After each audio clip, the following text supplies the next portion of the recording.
On Earth, liquids are all around us, even inside of us. But our world is not like others. When we look at the stars and planets of our vast cosmos, liquids are actually very rare. And when we do find liquids, they flow in strange ways on bizarre worlds. It's an environment where nothing that we could build here on Earth could withstand that for more than a fraction of a second. New discoveries are forever changing what we know about the churning, bubbling matter of our liquid universe.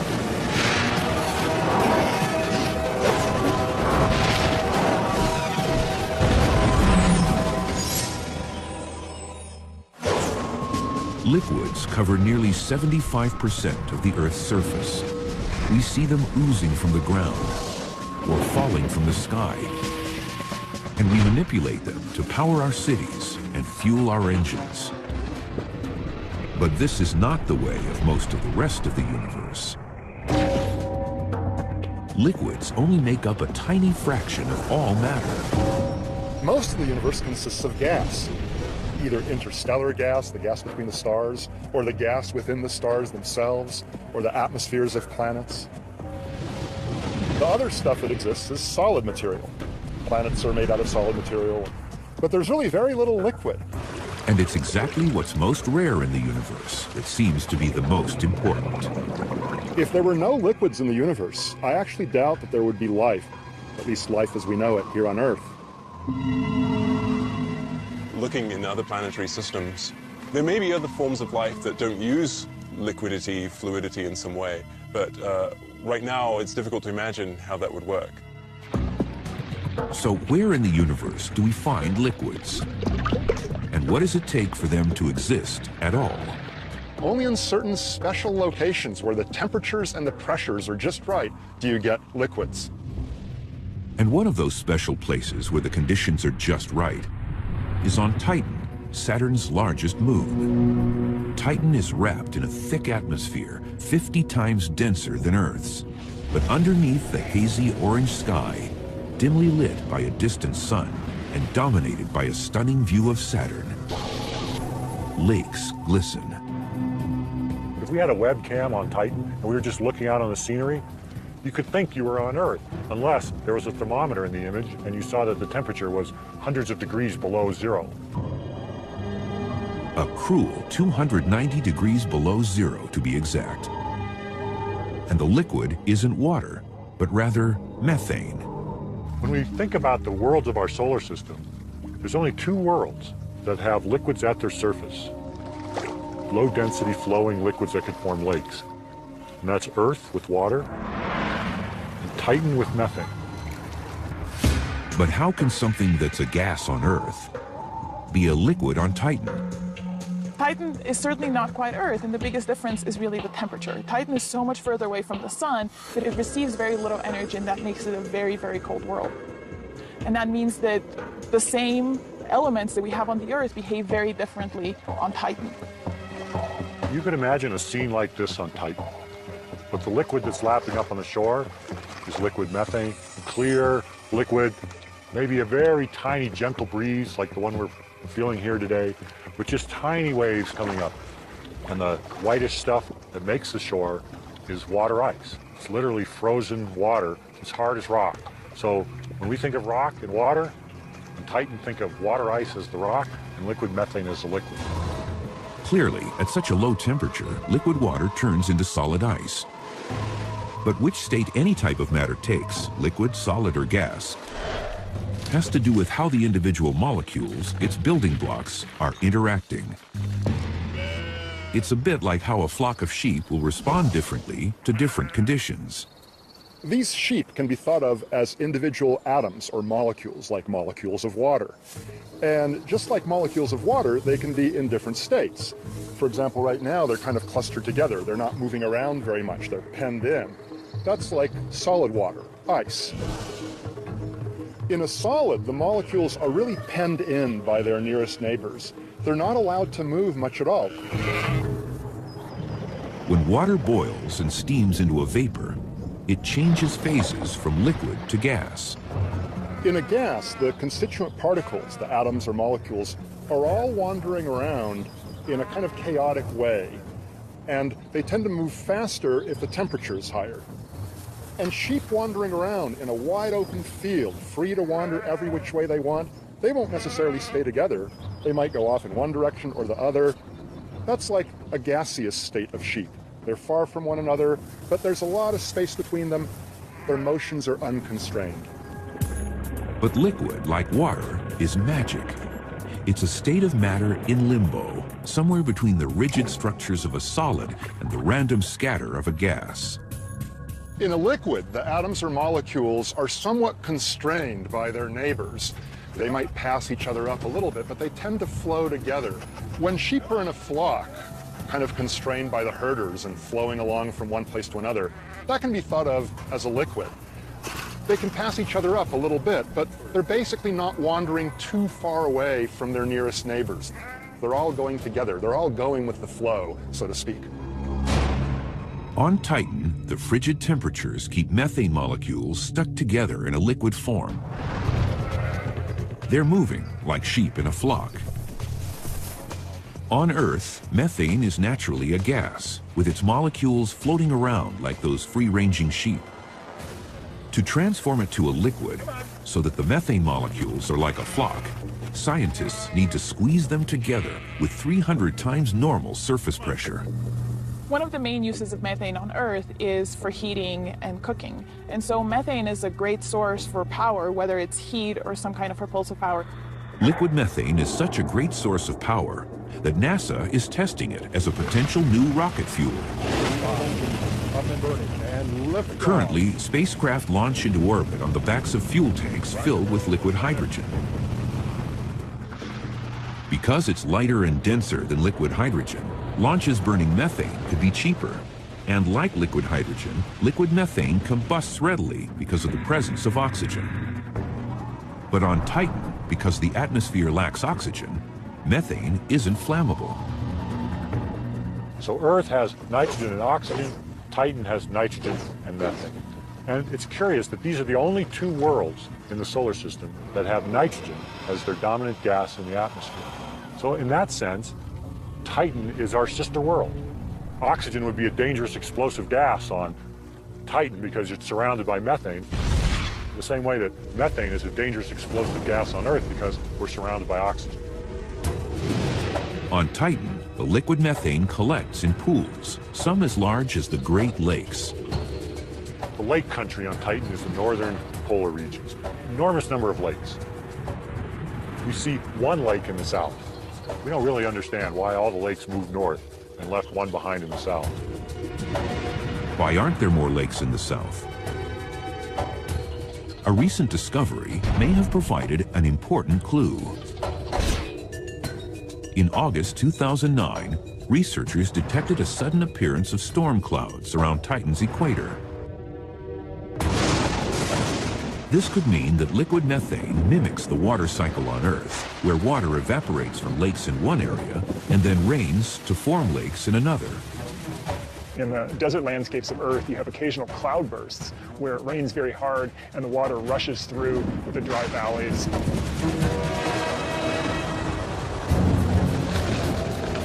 But the vast majority of Titan is sort of a methane desert. And when it does rain, it's a real cloudburst, and you have a huge flow over the surface. So we actually think that in terms of the ability of methane to erode and carve channels and valleys on Titan, it would be very similar to the ability of water to carve valleys on the Earth. One reason lakes are cooling in the north could be because that region is experiencing a very long rainy season. It takes 30 years for Saturn to go around the sun. So a year on Titan, 4 seasons on Titan takes 30 years. Each season is about 7 years long. We think that there might be, during the spring or the fall, you get increased rainfall, which means that whatever hemisphere has that season, actually you have a lot of lakes forming. But methane rains down differently than water, thanks to Titan's thick atmosphere and low gravity. Think of big drops, twice the size of raindrops on Earth, falling at a much slower speed, bump, bump, bump, but they'd be freezing cold, very, very cold if they hit your skin. But liquid methane is not liquid water. And anyone who would dare dive into a methane lake would be in for a nasty surprise. It's a rare find in our universe. A world, not Earth, that is home to a liquid. From a distance, Titan's methane lakes seem so familiar and inviting. But this is truly an alien place.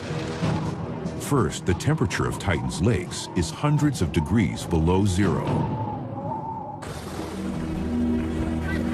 And assuming you could survive the cold, swimming in a methane lake would be a shocking experience for a totally unexpected reason. The density of liquid methane is much less than water, so you would be heavy in that, you would sink.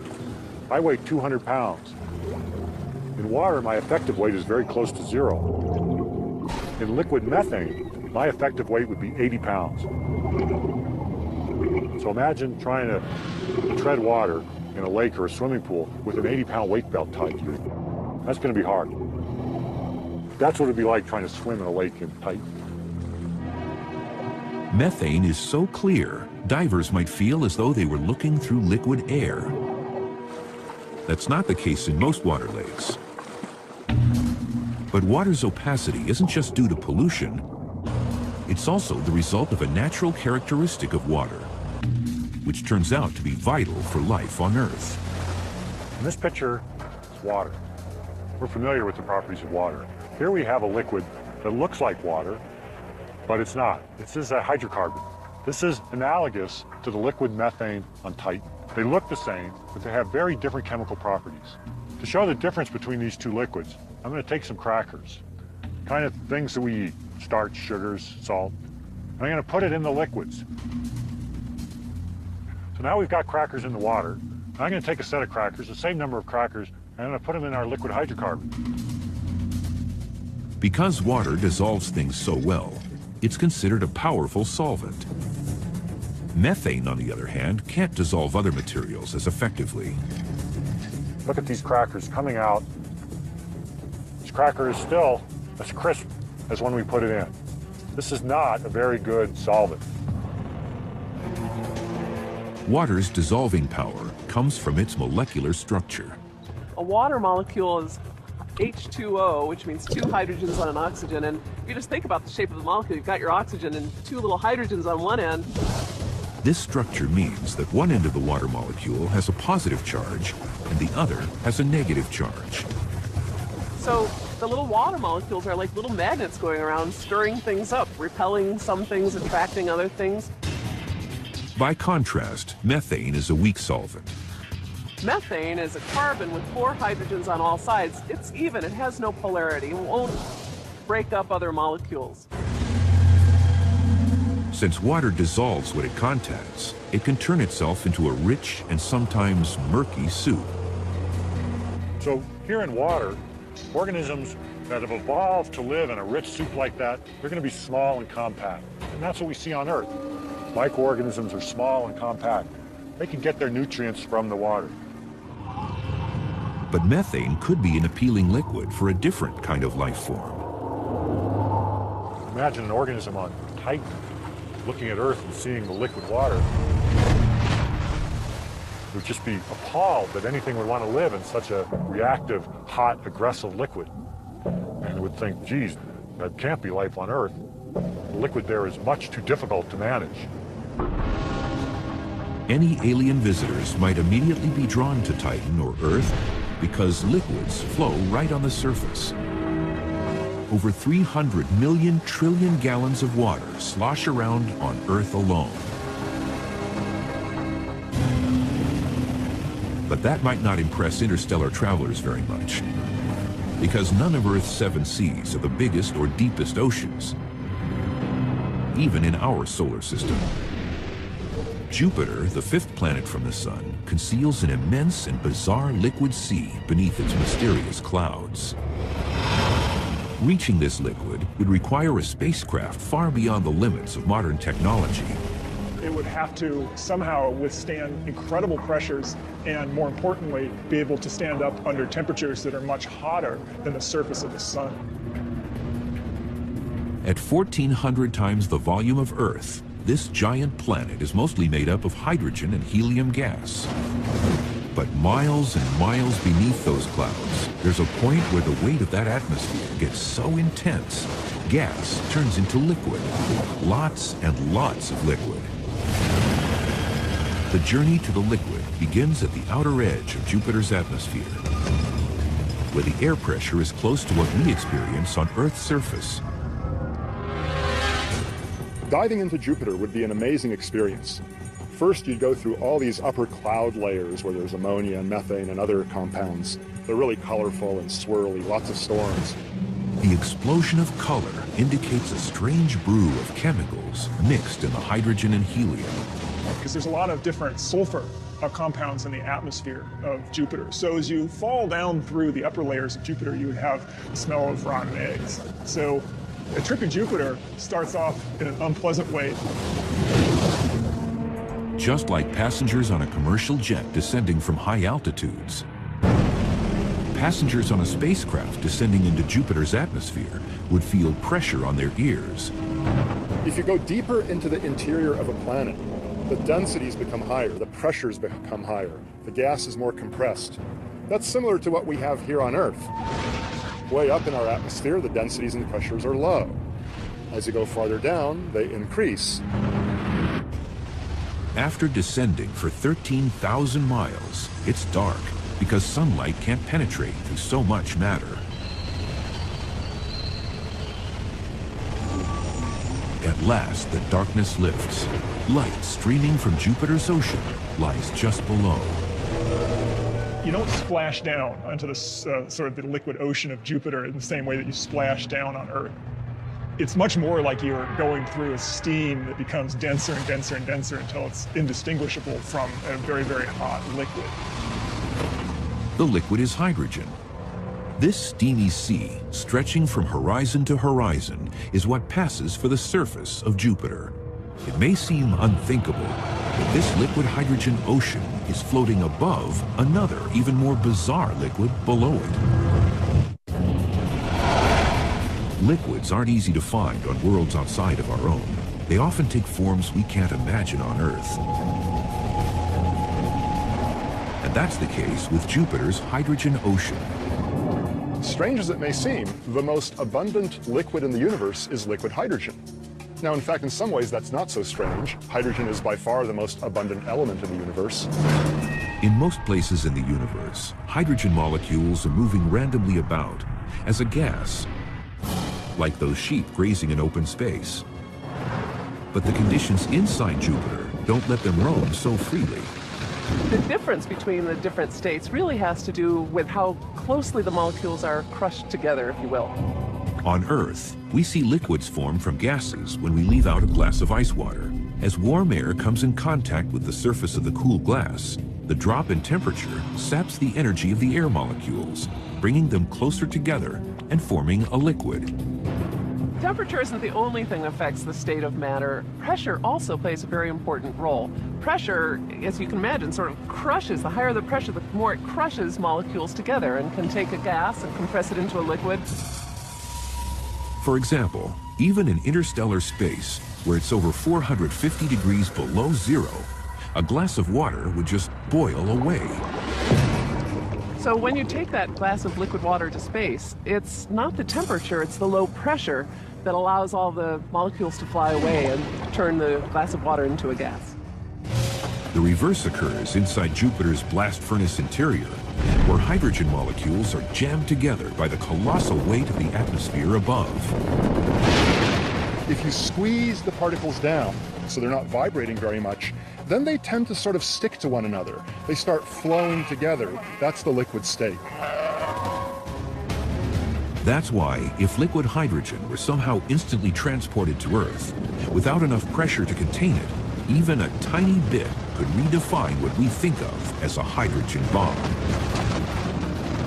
Well, it wouldn't be a good idea to scoop up a cup of the liquid hydrogen from Jupiter because it's under tremendous pressure. It would be a tremendous explosive, much better than TNT. It would be a total disaster.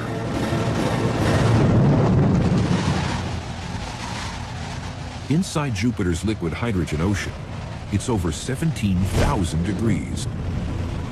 hotter than the surface of the sun. The bluish glow at these depths signals that we've reached another type of liquid. It's still hydrogen, but in a very special form called metallic liquid hydrogen.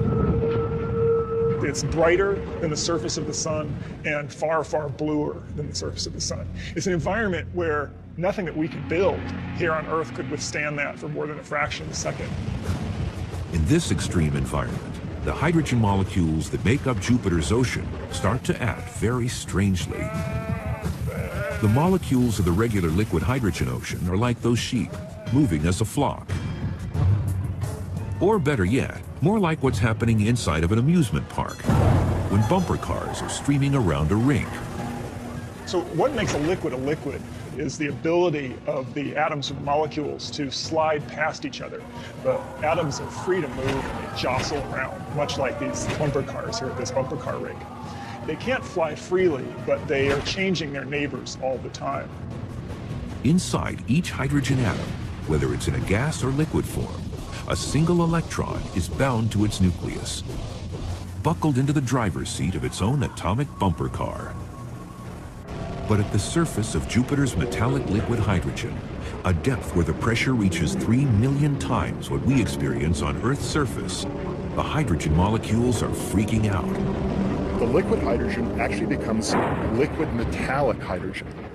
Now, what I mean by that is that the liquid hydrogen starts conducting electricity and heat really well. Inside Jupiter's metallic liquid hydrogen, electrons are jumping from molecule to molecule, splitting away from their own nucleus and finding another home. They're carrying electric charges efficiently from one place to another. And the transport of electric charges, that's the current. That's what allows current to flow.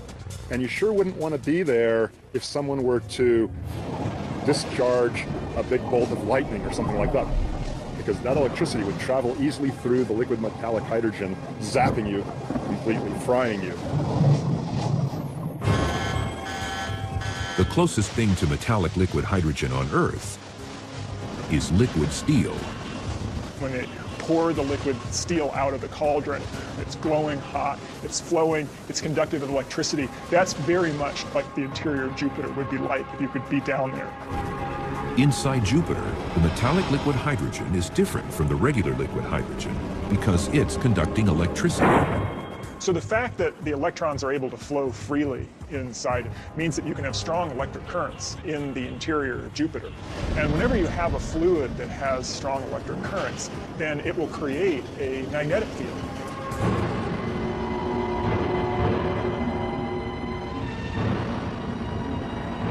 For over 4 million miles of space in each direction, Jupiter's magnetic field scoops up and deflects charged particles that naturally course through our solar system. But the largest and most powerful magnetic fields in the universe shoot out from curious stellar corpses known as neutron stars. These magnetic fields may also be generated by liquid. However, the interior of a dead star seems like the last place you'd expect to find anything flowing.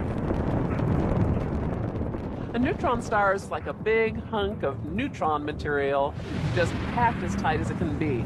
We call that matter degenerate because it can't get packed any tighter. Most materials, you push on them, they get denser. You push on them harder, they get denser. Not a degenerate material. You push on it, it's not going anywhere. Neutron stars are roughly a dozen miles in diameter, about the size of a large city.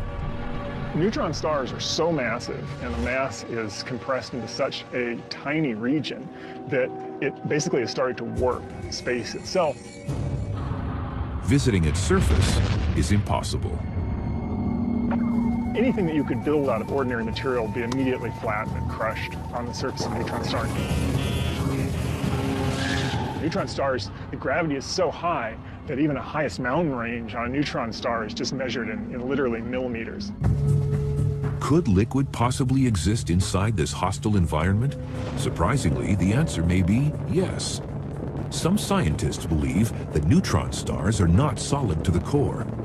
In fact, their interiors may be moving so freely they could be filled with something called superfluids, liquids with no thickness or viscosity.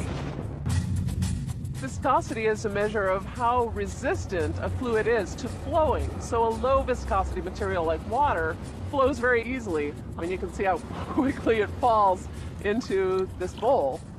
But honey, on the other hand, is very viscous, and it flows more slowly. The thicker a fluid is, or the more viscous, the less it flows, the less things can move around in it. A superfluid has zero viscosity. A liquid so thin, it never stops flowing.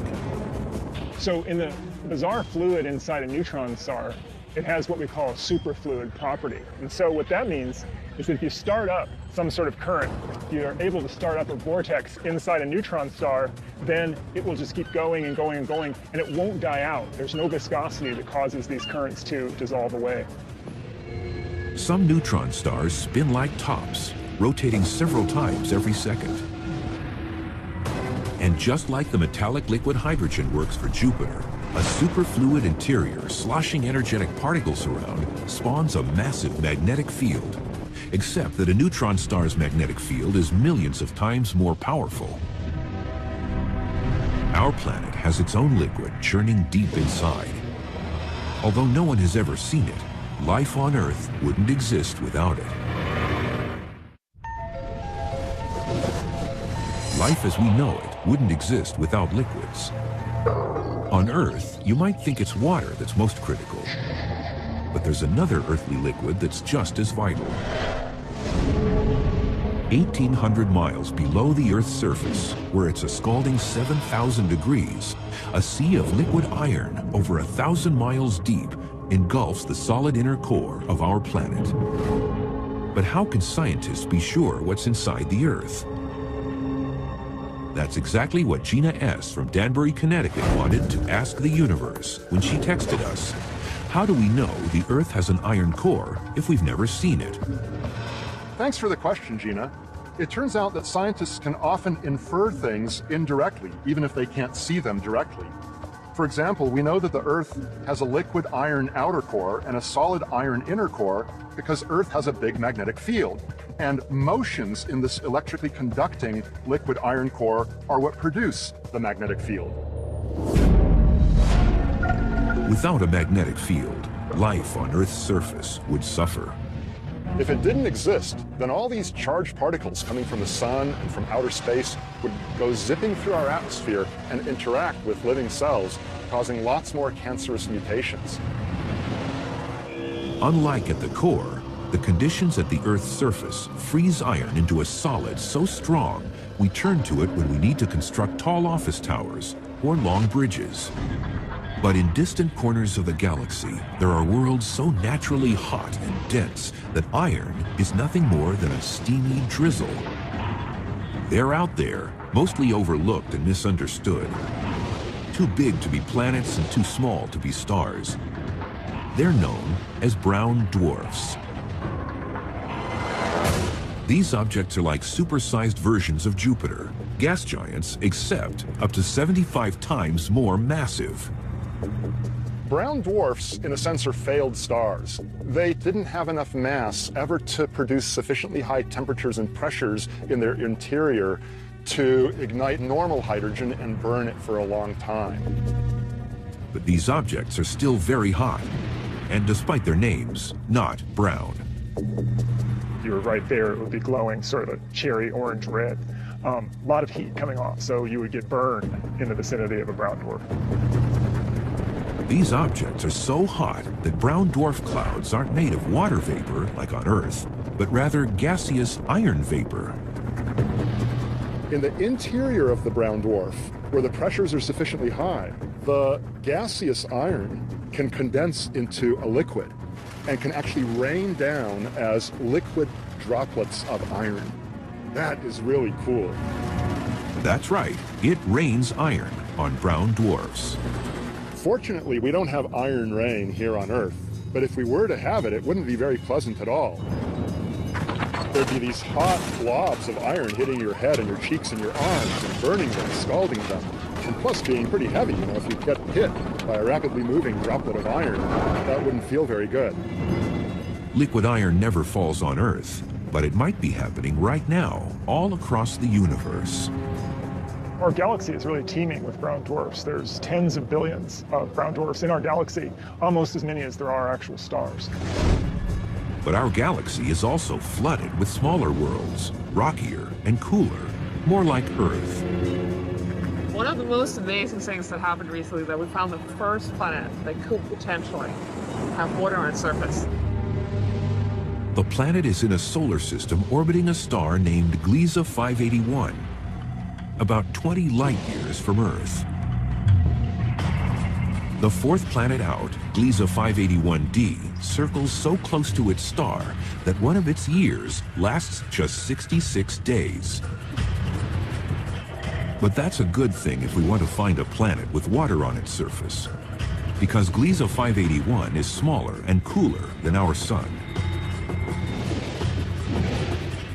Estimates have revealed Gliese 581d to be 10 times more massive than Earth, with a diameter that is twice as wide.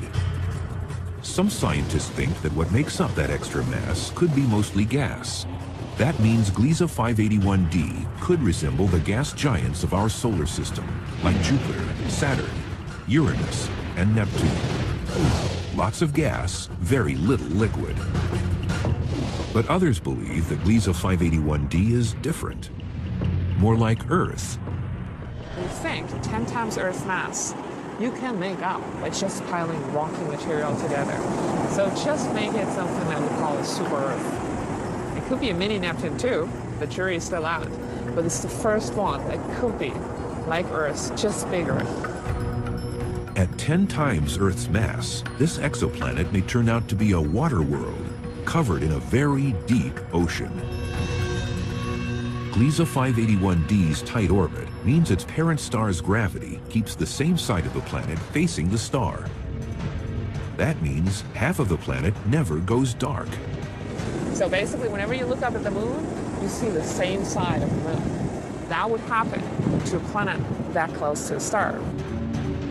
The far side of this planet never feels the warmth of sunlight, leaving it potentially covered in ice. If you think about that, there should be extremely strong winds from the hot to the cold side.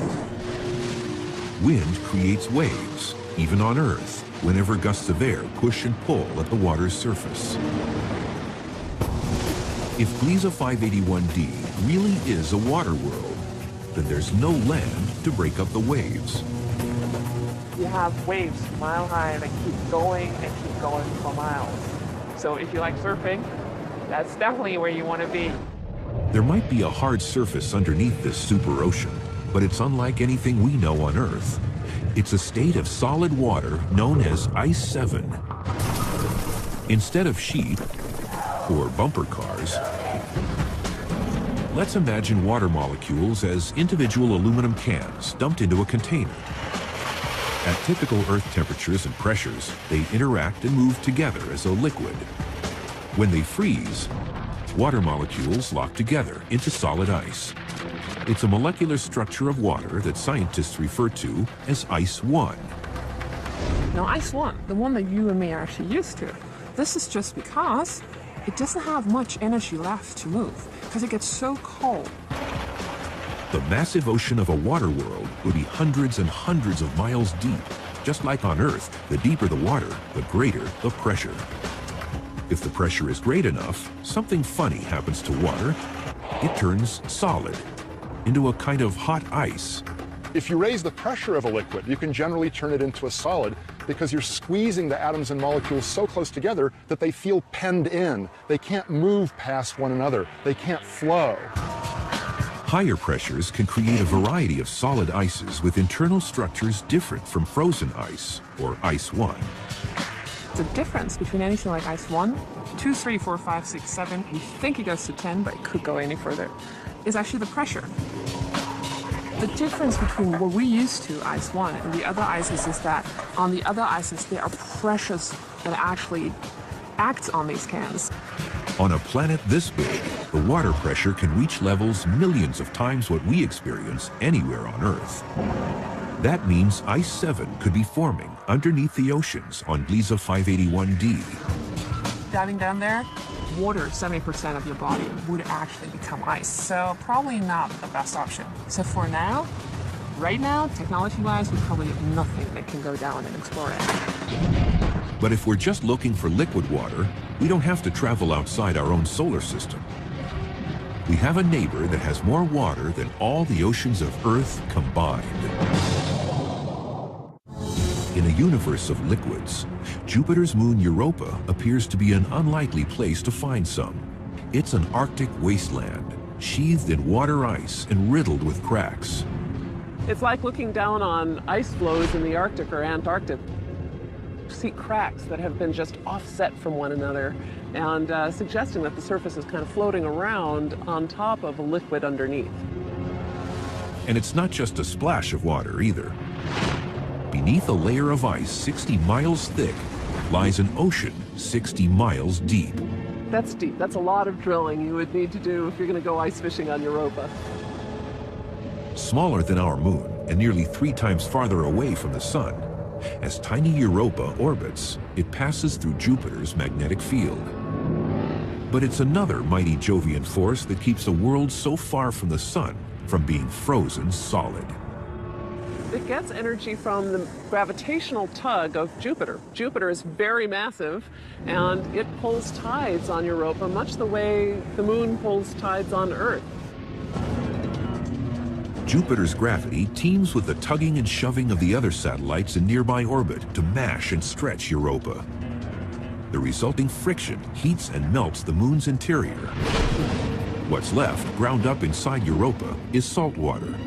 It's mainly H2O, plain old water, but dissolved in it are salts and other materials, just like our ocean has salts and minerals and things dissolved in them. The best analogy for the water on Europa would be water from the Dead Sea in Israel, where you have a very, very high concentration of salt. Not a good place to get your bottled water from. Liquids can turn up in the most unexpected places, and none may be more surprising than a recently discovered liquid nearly as old as time itself. 14 billion years ago, the universe began as an infinitesimally small point when it erupted in a cosmic explosion known as the Big Bang. It rushed outward, expanding and expanding, exotic particles and gases cooling and coalescing into stars, then solar systems and galaxies. But let's rewind the clock to a time just after the Big Bang, before protons and electrons combined to form the first atoms. So everything was running into each other and smashing into each other, so that what was going on was that there wasn't enough freedom for the particles to sort of settle down and clump into the things that we're familiar with now. The early universe was like a featureless desert, burning at a temperature of 1,000,000 billion degrees. A random collection of particles known as quarks and gluons. Quarks and gluons are the fundamental constituents of the nuclei that make up our atoms. Actually, in the first 10 millionth of a second of the lifetime of the universe, there was a phase of the universe where it was all quarks and gluons. New simulations of the conditions of the early universe have revealed that the individual quarks and gluons were not flying about randomly as a gas, as would be expected in those conditions. Instead, they were connected and flowing like a liquid. A really good example of this is sand. What I have here is a handful of sand, and it's made of lots of little particles, which are essentially like tiny rocks or stones. But how they interact with each other is what determines how lots of them move together to give you something that's much more like a fluid flow than it is the behavior of a solid. And so much the same thing is going on with quarks and gluons in that situation where they're colliding. And that was probably the same sort of behavior that was going on in the very early universe. You'll see patterns in the sand that look like ripples on the surface of an ocean in response, for example, to the wind, and responding in a way that's much more fluid-like or liquid-like than it is as a solid. Ripples are traces left behind by some kind of disturbance. In a liquid state of matter, ripples spread easily throughout the whole. that ability to communicate disturbances, may have some imprint on the ultimate fate of the universe. In that critical, chaotic moment after its creation, the fluidity of our early universe's liquid state was already beginning to show signs of a grand future. So there'll be some parts of the fluid that are slightly more dense than other parts, and we'll be able to see patterns beginning to form that will ultimately become the structure that we see